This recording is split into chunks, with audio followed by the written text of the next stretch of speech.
So the Federal Reserve is dropping bombs when it comes to interest rates. Right now, the market has really no idea what's going to happen next. But I know if you're watching this video, you know that you at some point in the near future are either looking to buy or sell a home. So this information is actually super relevant in terms of what you need to be thinking about within the next year, maybe even 2 years in this particular market. So let's talk a little bit about what happened yesterday. Yesterday, the Federal Reserve had their meeting. And in that meeting, they chose to keep the current interest rate the same.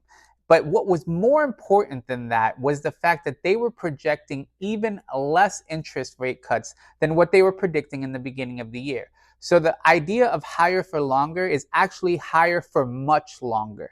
So these elevated interest rates don't look like they're going to be changing anytime soon, which could pose a really significant problem when it comes to people looking to buy a house or looking to sell a house. And that's where we have to figure out what's going on and what can we do to position ourselves properly. So if you're like most people, you're busy working throughout the day, you're actually doing things with your family, you don't have time to pay attention to it. So that's why these quick little market updates will help you stay abreast of what's going on and position yourself properly. So right now we have a ton of people who are looking to potentially buy a property, but they can't or they're not able to because of high interest rates. So they were hoping or expecting that interest rates would be lower by the end of the year. Now it's quite possible that we might get a small, maybe 25 basis point or 0.25% cut in the benchmark interest rate, but that's not going to make a meaningful difference when it comes to real estate mortgage rates.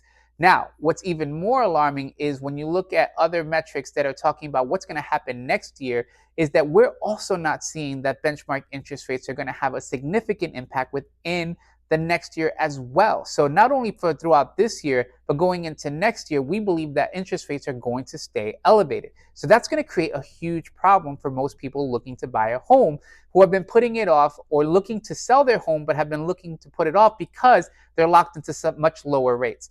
So this particular update is just to get you know that what to expect for the rest of the year. So we expect rates to be higher for longer. We expect that the Fed may only do one interest rate cut towards the end of the year, and that's only if inflation actually begins to cool.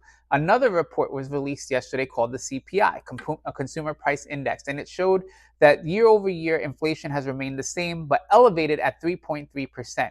That is well far away from their 2% goal. So as long as this remains elevated, we might see that these interest rate cuts get pushed further and further back, causing a tremendous amount of strain in the market. So if you're wondering what is it that I do with this information and you're watching this, is because you are actually in our network and you're looking at this going, well, what do I need to do? Maybe you're actively looking at properties. Maybe you're thinking about doing something in the near future. Maybe you're outgrowing your home. There's a lot of different possibilities where you could be at. Reach out to me. I put my number on the screen. Let's schedule a conversation so that we can have a consult about what we think is the right strategy to move forward with, and then we can take it from there. So I hope this update was very useful to you. And if you have any questions, reach out to me, and hope you have a blessed day.